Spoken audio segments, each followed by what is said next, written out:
जय हिंद दोस्तों। स्वागत है आपका अपने YouTube चैनल सृष्टि क्लासेस में। दोस्त, डेली की तरह आज भी हम आप लोगों के लिए लेकर आए हैं वन वर्ड सब्स्टिट्यूशन के प्रश्न। और आज भी हम बहुत ही शानदार तरीके से 20 वर्ड्स सीखने वाले हैं, जैसा कि आप जो है कि हमारे 30,000 वोकैब की सीरीज़ में लगातार सीखते आ रहे हैं।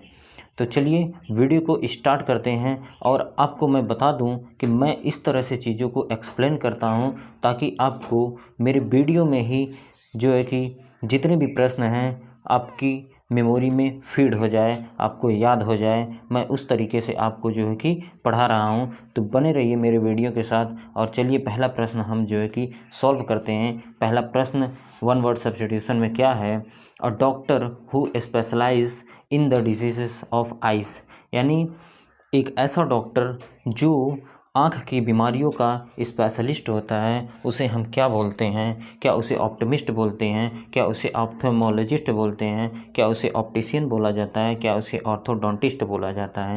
तो मैं आपको बता दूं फ्रेंड्स कि मैं आपको बता चुका था कि ऑर्थोडोंटिस्ट जो है क्या होता है। अगर आप पिछला वीडियो नहीं देखे हैं तो वहाँ भी जाइए, आपको ऑप्शन में मिला था ऑर्थोडोंटिस्ट, वहाँ भी मैं बताया था, यहाँ भी मैं बता देता हूँ। ये दंत रोग विशेषज्ञ होता है। डोंटिस्ट से आप लोगों को पता चल रहा होगा कि ये दंत रोग विशेषज्ञ होता है, तो ये हमारा आंसर नहीं हो सकता। ऑप्शन नंबर बी क्या है? ऑप्टिमिस्ट है। ऑप्टिमिस्ट होता है आशावादी होता है, तो ये भी हमारा आंसर नहीं हो सकता।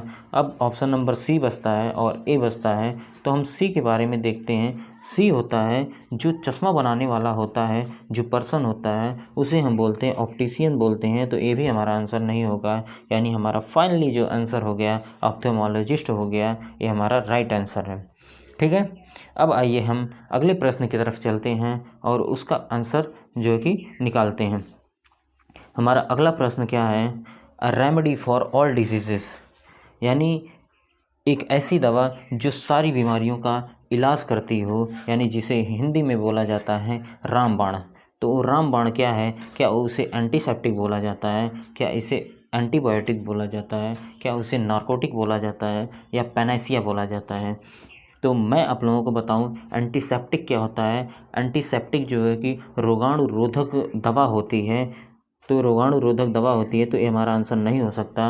और एंटीबायोटिक जो होती है ये प्रतिजैविक दवा होती है, तो ये भी हमारा आंसर नहीं हो सकता। नार्कोटिक ऐसी दवा होती है जो क्या करती है, नींद लाने वाली दवा होती है। यानी अगर आपको नींद नहीं आ रही है तो आप नार्कोटिक दवा का सेवन करेंगे तो आपको नींद आने लगेगी, तो ये भी हमारा आंसर नहीं हो सकता है। यानी हमारा फाइनली आंसर रामबाण जिसे कहते हैं वो क्या हो गया? पैनासिया हो गया। ये हमारा राइट आंसर है। तो चलिए अब अगले प्रश्न की तरफ चलते हैं और अपना अगला प्रश्न देखते हैं क्या है। हमारा अगला प्रश्न क्या है? अ ड्रग और other substance that produced sleep. अब आप बताइए कि एक ऐसी दवा जो निद्रा उत्पन्न करती है उसे क्या बोला जाता है? क्या स्फोर्फिक बोला जाता है? क्या डिप्रेसेंट बोला जाता है? क्या नार्कोटिक बोला जाता है? क्या एंटीसेप्टिक बोला जाता है? तो अभी भी मैं आपको बताया एंटीसेप्टिक क्या होता है, एक रोगाणु रोधक दवा होती है, तो एंटीसेप्टिक हमारा आंसर नहीं हो सकता।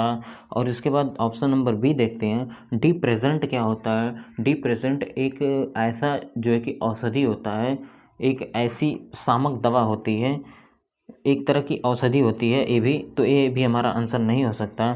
और नार्कोटिक और स्पोर्फिक में लोग बहुत कंफ्यूज होते हैं कि आखिर इन दोनों में अंतर क्या है। दोनों ही निद्रा से रिलेटेड है, तो आखिर इन दोनों में अंतर क्या है? तो मैं उस अंतर को क्लियर करता हूँ, फिर इसके बाद आंसर करता हूँ। देखिए, नार्कोटिक ऐसी दवा होती है, क्या करती है, जो नींद को लाती है। ठीक है, नींद लाने वाली जो दवा होती है उसे बोलते हैं नार्कोटिक। जबकि स्पोर्फिक क्या होती है?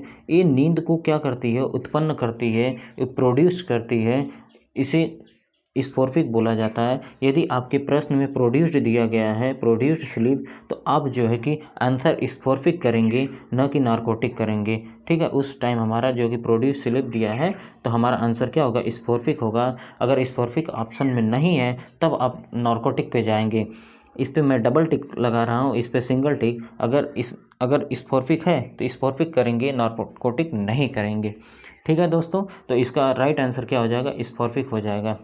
तो चलिए हम अगले प्रश्न की तरफ बढ़ते हैं और अपना अगला प्रश्न देखते हैं। अगला प्रश्न क्या है, क्या दिया है, अ सैडी फर्टाइल प्लेस इन डेजर्ट। बहुत ही बढ़िया प्रश्न है, बहुत ही अच्छा प्रश्न है कि मतलब रेगिस्तान में जो क्या होते हैं, थोड़ा मोड़ा उपजाऊ ज़मीन होती है जहाँ से कुछ हरी भरी घास जो है कि उग जाती हैं, उस प्लेस को क्या बोला जाता है? क्या उसे ओसिस बोला जाता है, क्या मॉटल बोला जाता है, क्या ऑर्चर्ड बोला जाता है, क्या गार्डन बोला जाता है? तो चलिए सबसे पहले देखते हैं गार्डन क्या होता है। गार्डन तो एक बगीचा होता है, तो एक बगीचे के बारे में नहीं बोला है। गार्डन एक बगीचा होता है जहाँ पर फुलवाड़ी या फूल लगाए जाते हैं। ये हमारा आंसर नहीं हो सकता है।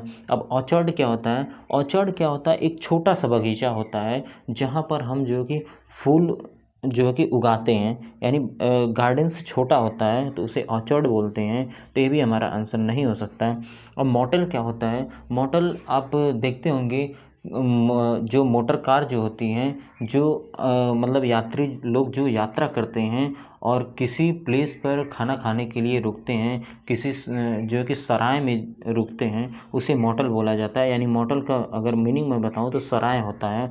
तो ए भी हमारा आंसर नहीं हो सकता है। यानी हमारा finally answer option number A है, ओसिस है। या सैडी फर्टाइल प्लेस इन डेजर्ट को क्या बोला जाता है? ओसिस बोला जाता है। ठीक है, अब आइए हम अपने अगले प्रश्न की तरफ चलते हैं और अगला प्रश्न देखते हैं क्या है। ये हमारा आज के वीडियो का लास्ट प्रश्न है और लास्ट प्रश्न आप जो है कि आंसर देने का पूरा प्रयास करेंगे, क्योंकि ये प्रश्न मैं आप लोगों को कई बार बता चुका हूँ अपने वीडियो में। अगर आप वीडियो नहीं देखे हैं तो अपना पिछला वीडियो जाकर देखिए। ये क्या दिया है, a place where bees are kept, यानी वह स्थान जहाँ पर मधुमक्खियाँ रहती हैं उसे क्या बोला जाता है? क्या अपायरी बोला जाता है, क्या नर्सरी बोला जाता है, क्या अवायरी बोला जाता है, कि कैनल बोला जाता है? सबसे पहले कैनल की बात करते हैं तो कैनल होता है कुत्तों का घर जो होता है उसे कैनल बोला जाता है। तो ये हमारा आंसर नहीं होगा। और नर्सरी क्या होता है? नर्सरी एक जो है कि छोटा सा बागीचा होता है, उसे नर्सरी बोला जाता है। जहाँ पर फूल उल या फल उल उगाए जाते हैं उसे नर्सरी बोला जाता है। तो ये भी हमारा आंसर नहीं हो सकता है। अब अवायरी और अपायरी में आप लोग बहुत कंफ्यूज होते हैं, तो मैं इसकी ट्रिक बताया हूँ। अगर आप पिछला वीडियो नहीं देखे हैं तो जाइए देखिए। मैं बोला था जहाँ पर भी बीज आ जाए, यानी बीज की स्पेलिंग क्या है? BEES है। तो बी का उल्टा क्या होता है? पी होता है। तो ये बीज जो है कि पी से रिलेटेड है, यानी हमारा आंसर क्या हो जाएगा? अपायरी हो जाएगा। और अवायरी क्या होता है? अवायरी होता है जहाँ पर पक्षियों के रहने की जगह होती है, उसे अवायरी बोला जाता है। ठीक है, तो ये पक्षियों की रहने की जगह हो गई और ये बीज की रहने की जगह यानी मधुमक्खियों जहाँ रहती हैं उसे अपायरी बोला जाता है। ठीक है फ्रेंड्स, तो उम्मीद करता हूँ आप लोगों को वीडियो बहुत अच्छा लगा होगा। आपको वीडियो में ही सारे प्रश्न याद हो गए होंगे। मैं इसी तरह से आप लोगों को आगे भी वीडियो देता रहूँगा। बने रहिए मेरे चैनल के साथ और जो है कि इसी तरह का कंटेंट आपको देता रहूँगा, बेस्ट से बेस्ट देता रहूँगा। आपको कहीं भी जाने की ज़रूरत नहीं है, बस एक बार लग कर पढ़ाई कर लीजिए, फिर इसके बाद देखिए क्या मज़ा आने वाला है, क्या धमाल मचाने वाले हैं आप लोग एग्ज़ाम में, आप सोच भी नहीं सकते हैं। तो मिलते हैं फिर अगली वीडियो में, तब तक के लिए धन्यवाद।